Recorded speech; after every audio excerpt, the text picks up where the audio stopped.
Good morning, Sissi and Angelina.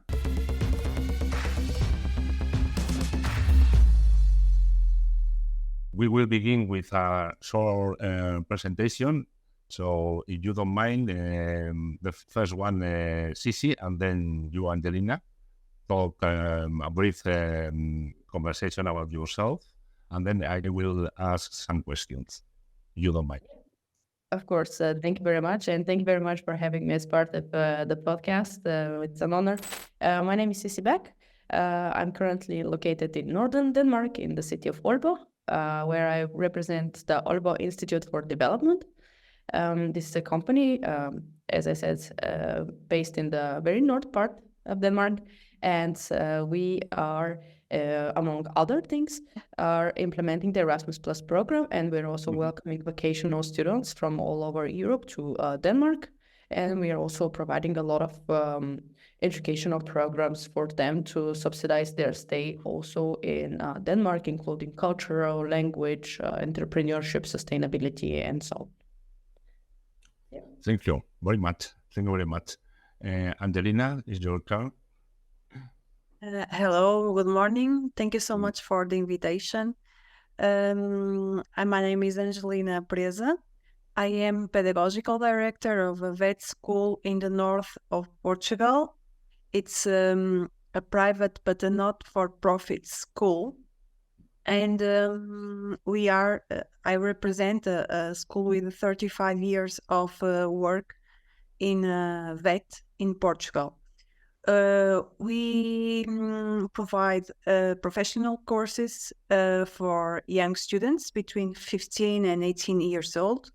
And also we provide training for adults for recognition of competencies acquired through life, or for acquiring new knowledges and scholarity levels through the courses that we provide.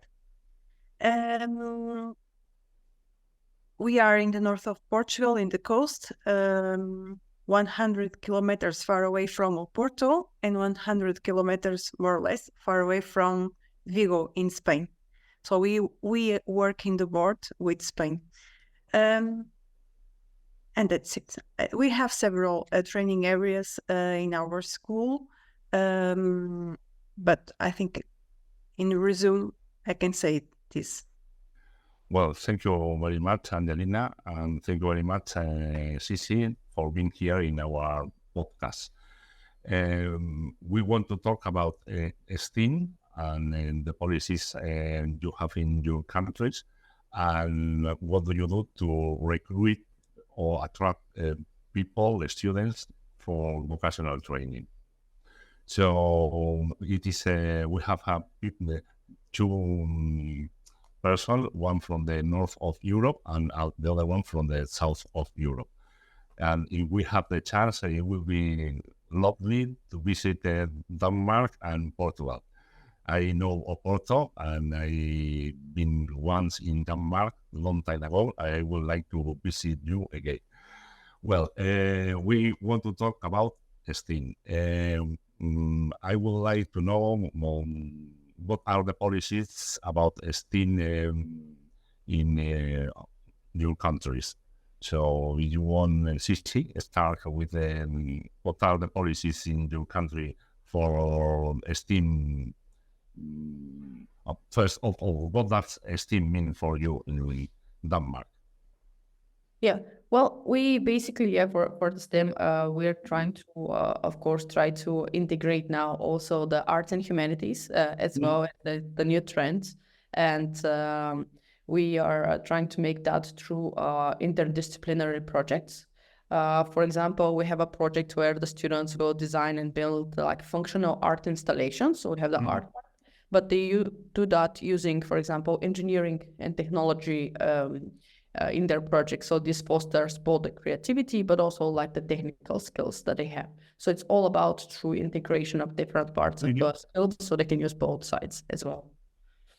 Yeah, it's very interesting. What about you, Angelina?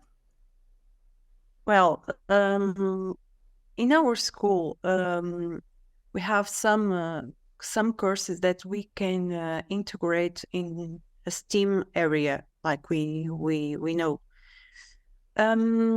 But we work developing projects, interdisciplinary projects also in our training courses, in our professional courses. And we are also adapting and using the ETASI methodology of used in Basque Country.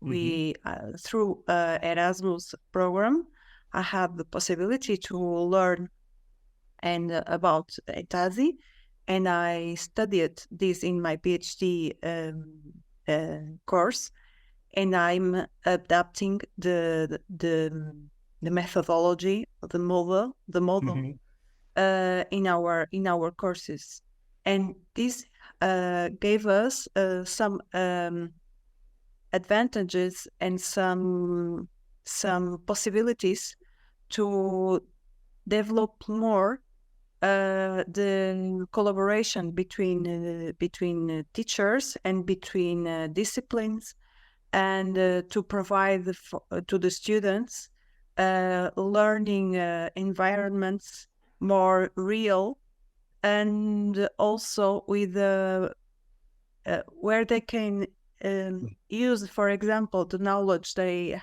learn in mathematics, also in the transport this knowledge to the projects they have to develop in the, for example, IT training area. This is a way that we use in our school, in our projects, but in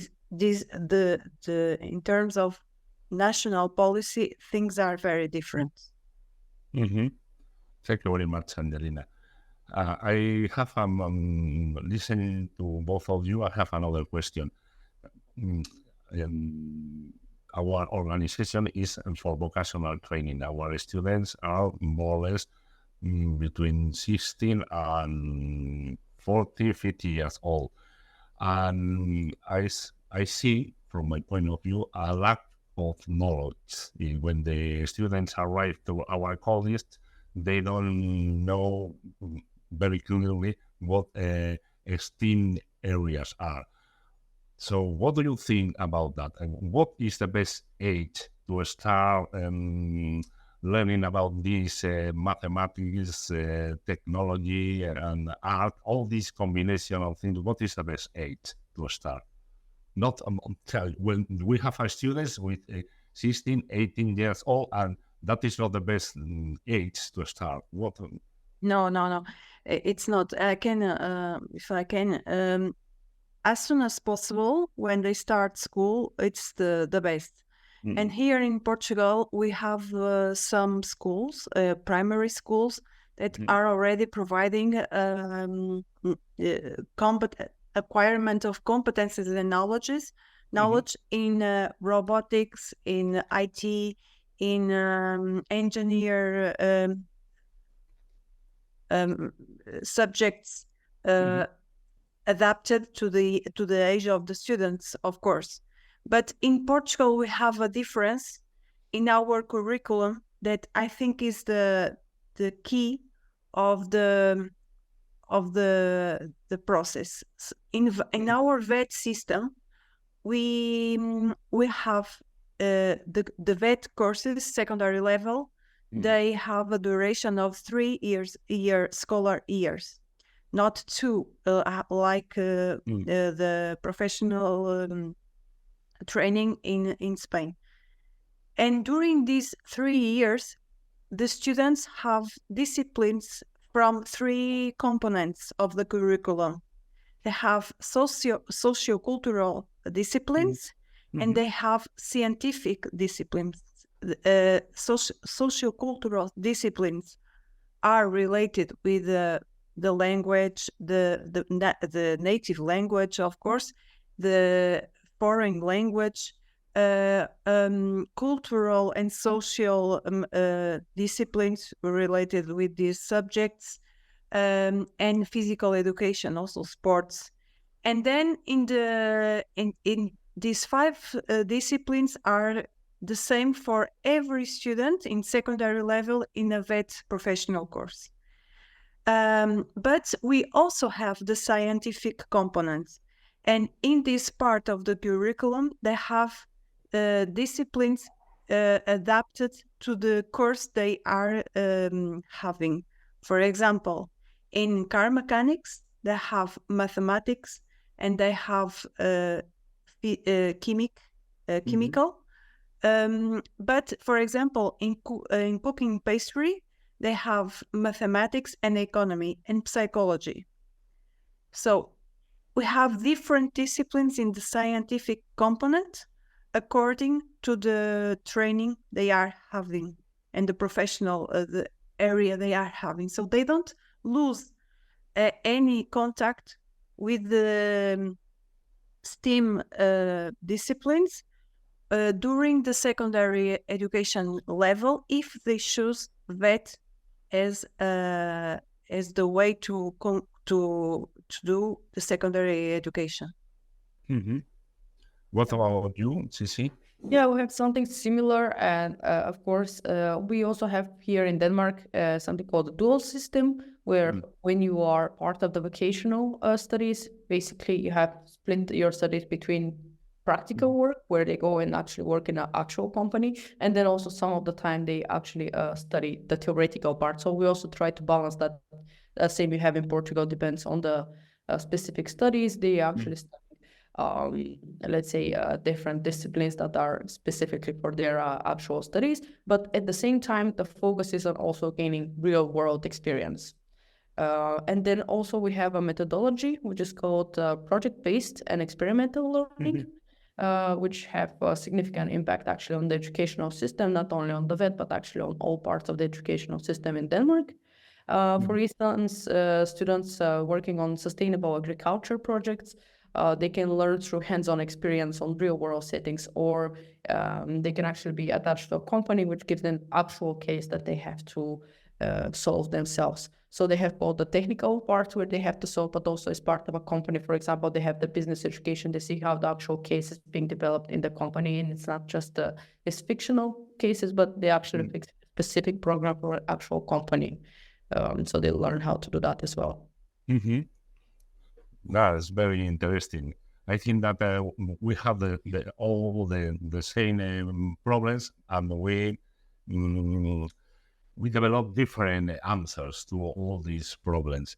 And another big problem in our country, and I think that it could be the same in your country, most of the society is not aware of the problem we have. Most of the students, more or less in our country, more or less 40% of the students, they choose some vocational subject connected with STEAM area.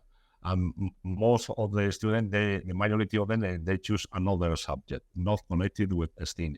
Do you have the same problem? That we have a lot of job vacancies in those areas, in technical areas and mathematical areas, and most of the students, they choose another areas. Do you share that the same problem in your country, or it is different? Angelina? I made a research about to have an idea about the numbers, and I found this in Portugal, in university superior education level, we have 35% of students choosing STEAM areas, and from these 35% are women. Okay. The percentage is higher in engineer courses than in IT courses of women. Okay. For example, at secondary level, if we are talking about general education courses in secondary level, the percentage of students is 42%. But we have in Portugal, in this general education level, the students can choose a science area, humanities and area, or arts area, study areas. They are general, they are not vocational, okay? And actually 42% choose sciences.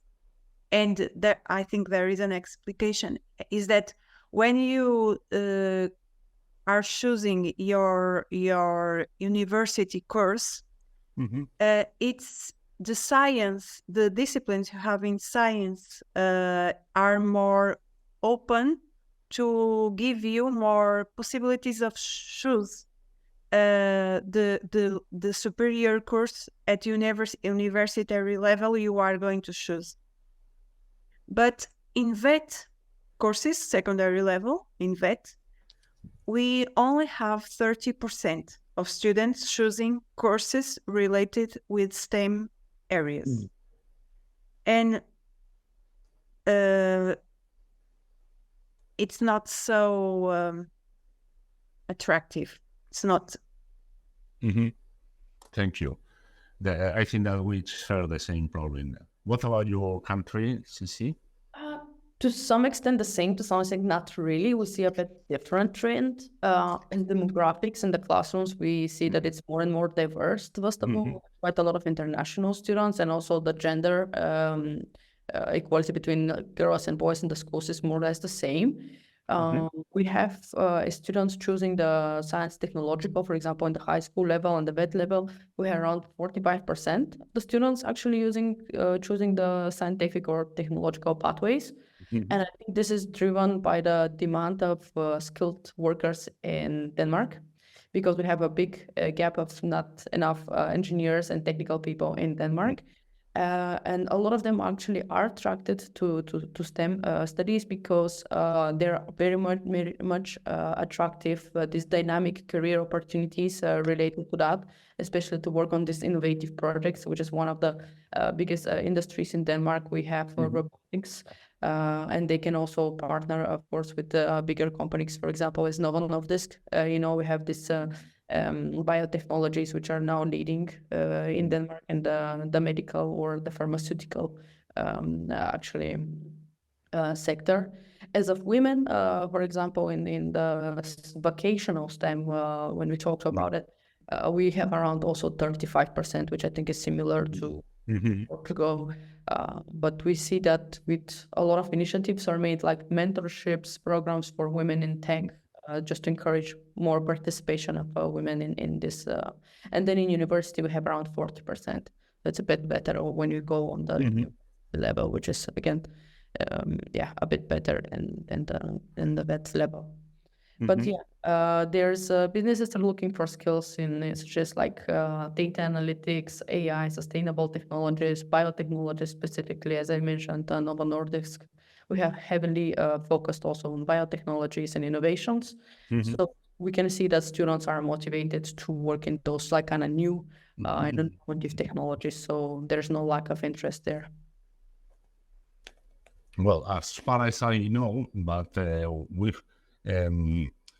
we do a lot of things in our schools, in our country, but I see there is another problem. We don't know how to sell what we do, how to promote or how to disseminate all the things we do. Some of them we do at the school, and others around the community. But then we are not, we lack of knowledge how to disseminate all the things we do to share with the community. Sometimes we are doing these podcasts. We try to talk to the media, but they forget about us. Do you have the same problem when you want to disseminate the things you do at your school or the country? Angelina?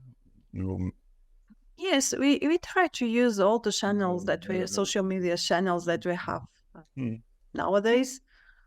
But I know it's a difficulty that I think almost all the schools have in generality in all countries, because education is a subject that is not so attractive for all the society. So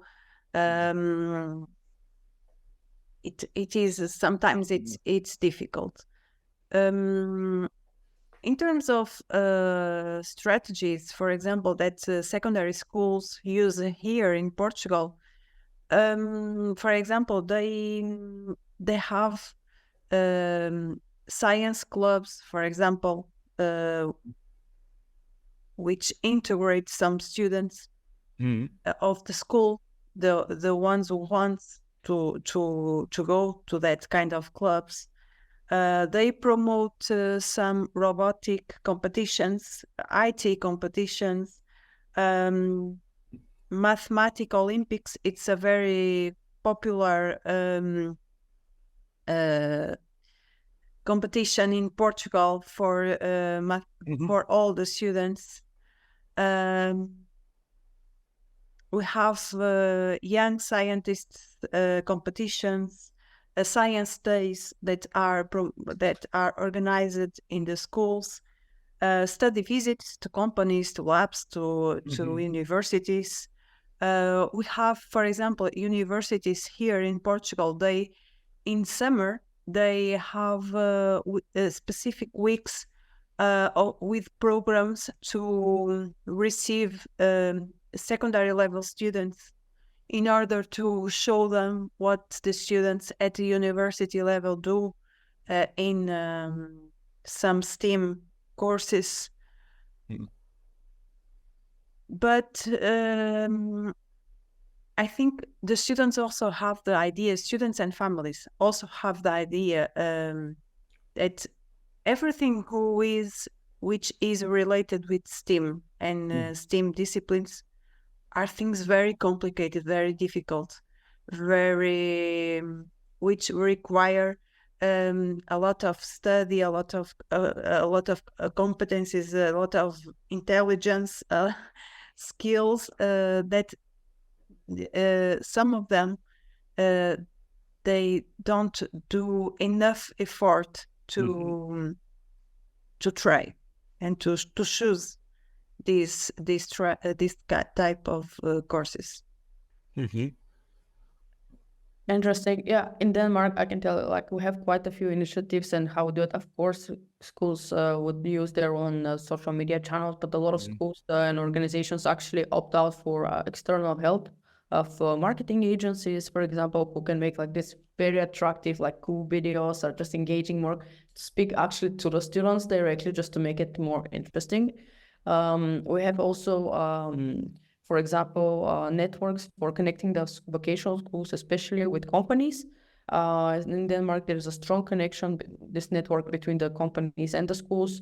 And through such initiatives, actually, because let's say, for example, the students are interested to pursue career within those schools, within those companies, they know that this school has a collaboration with the company, so it's kind of like a way in. So they use quite a lot this strategy. We also have a lot of extracurricular programs, some of the ones that you have mentioned as well. We offer like activities such as coding clubs, hackathons, science fairs. We have this annual hackathons for students in programming and problem solving, robotics as well.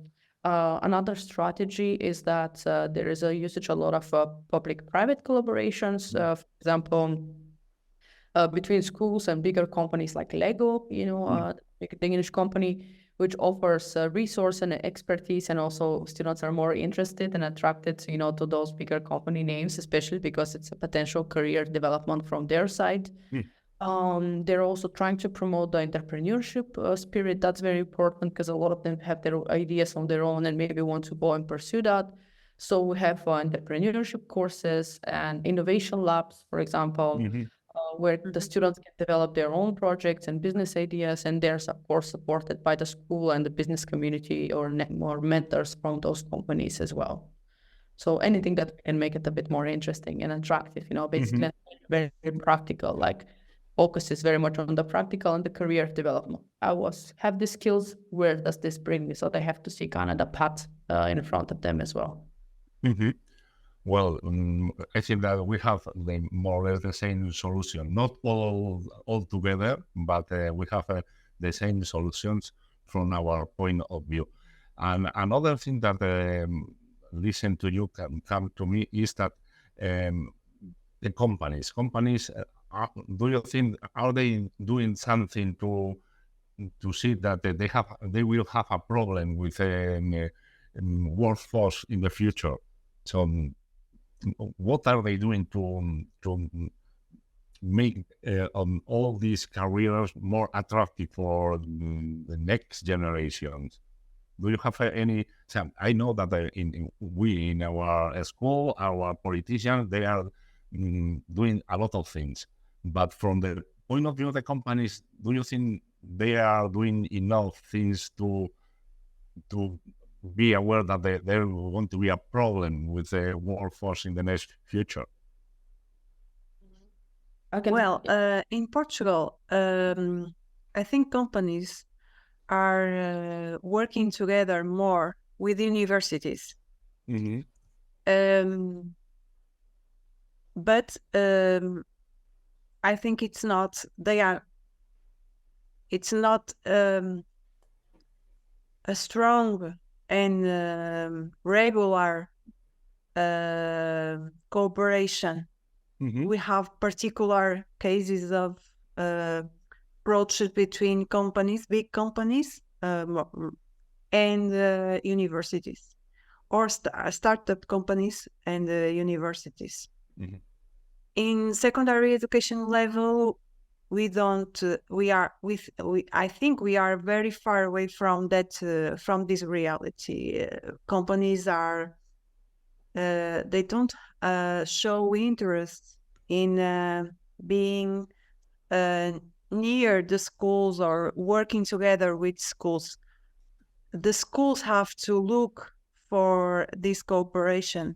For example, we have to look for this cooperation with companies, and we have to convince them that it can be a win-win relation when school and companies work together in common projects, or solving problems, or looking for solutions, etc.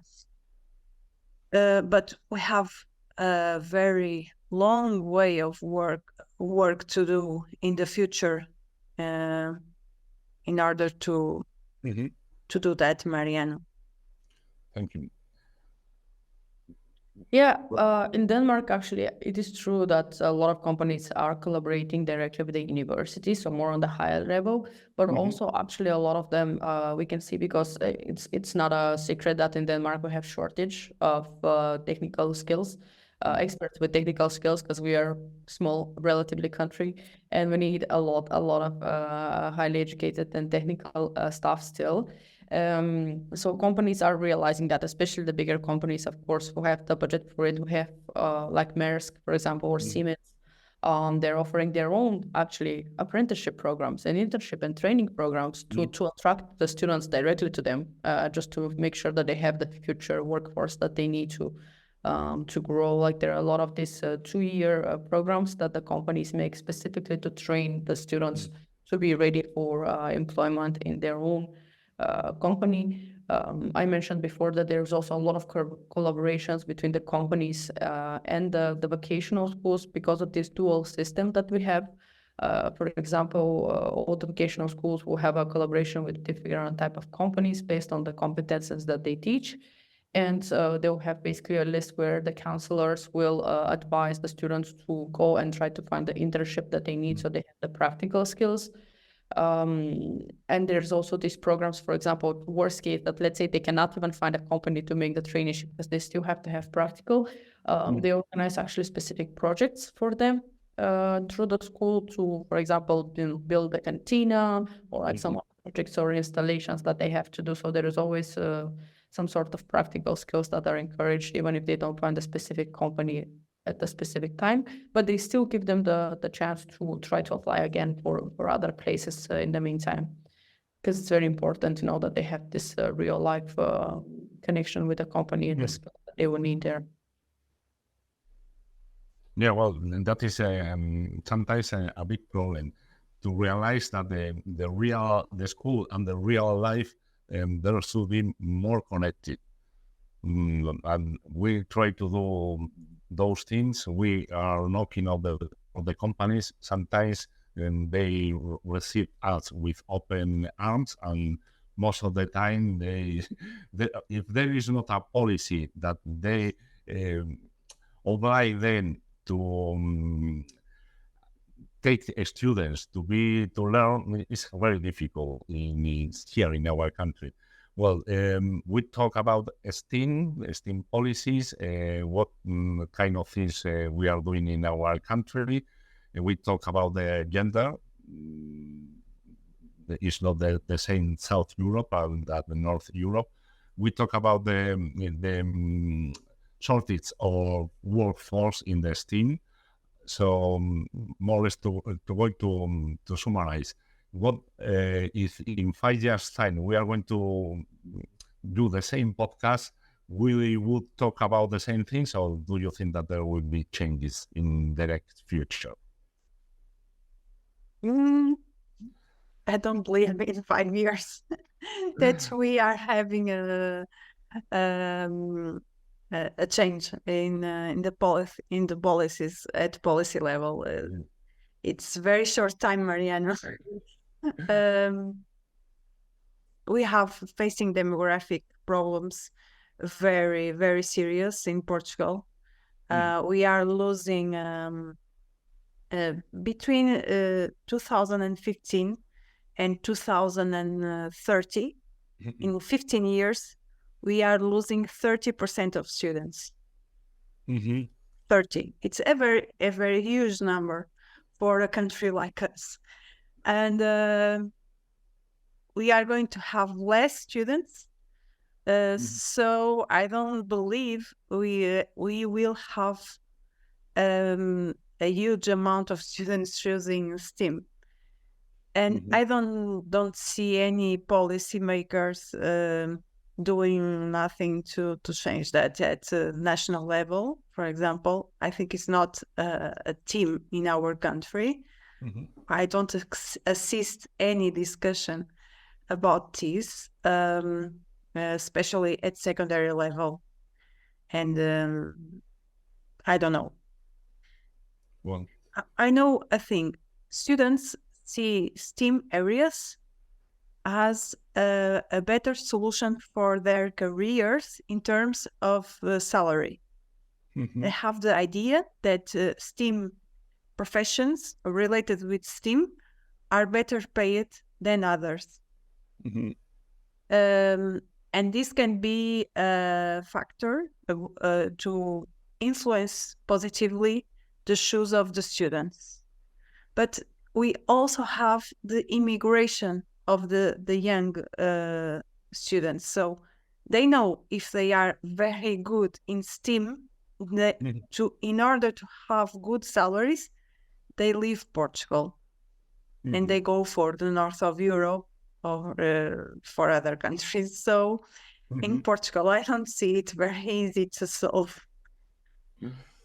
Yeah, well, talking from the Nordic perspective, yes, we are trying to make everything, because we are a smaller nation, obviously. So we're trying our best to attract as much as possible all of those students from other places, and also to encourage in national level more and more students to do that. And yes, higher pay is one of the ways. Indeed, those professions are very highly paid. So this is one of the attractions. But we see that it's not only that, to be honest, like students also want to work for a cause and to ensure that they are in line with the same values of the companies that they go for, and go more and more for bigger companies. We do have policies that include, integrating STEM into the even earlier education, public awareness campaigns, all other incentives for pursuing the STEM careers, and those are supported by the Danish Ministry of Education and Research, and they are realizing that we have this shortage, so we're trying to make everything we can. Denmark promotes a lot the STEM through government initiatives. We have the Technology Pact, which basically aims at increasing the students in STEM skills and the workforce that we will need, in the future, with different grants for STEM education programs. But I also think, because as Angelina was mentioning, that it takes a bit more time, on educational and policy level to see the change. So that's why I think the private sector will play a big role, because their change is faster. So I think that a lot of the companies will have a big percentage of this change will come through them, because they can stimulate very much the students with the different programs that they have, with of course the amount of salaries, but also the different innovative solutions that they are making. So students are actually interested in following those as well. So I think it should come both from the public and the private sector at the same time to kind of ensure that we don't have this big gap in our workforce in the next 5 years. Well, I think I learned a lot from you both. And I think that in 5 years' time, if we haven't got another podcast, I will try to visit you both to have my own opinion. And before saying goodbye, you want to say something for our public, and it will be delightful. Well, I would like to thank you another time for the opportunity, and invite you and every school in Basque Country to visit us whenever you want. And maybe we can also, I'm having the idea, it would be interesting if we could construct an Erasmus project, for example, a K2 action, in order to work this STEM problem. It would be a good and interesting idea. We have we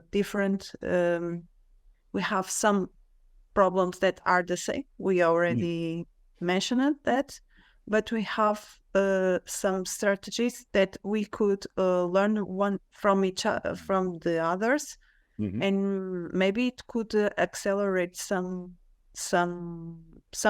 in our national problems, maybe. Well, Yeah, it sounds like a great idea. We're definitely in more ideas like that. Of course, both you and Angelina and Mariano are more than welcome to also come to the north. Get some cold, because I know that now where both of you are, it's quite warm, and we have 8 degrees today here, so it's very, very cold. But yeah, joke aside, yes, of course, I think also it's a very good idea just nationally to try to see how we can tackle this issue, because just not looking into it will not make it disappear. We have to maybe join forces. I think that's a very good idea, because we can see that this is a trend that it's all over Europe, basically. So if we can find other solutions, how to make this sector more attractive for students, so we don't have these big gaps in the workforce that we need and the skills for the students, that will be a great idea. And just to see how we can also promote it and what we can do to improve, and maybe learn different solutions for it. Well, it was a real pleasure, and I'm looking forward to hearing from you in the next future. Bye-bye.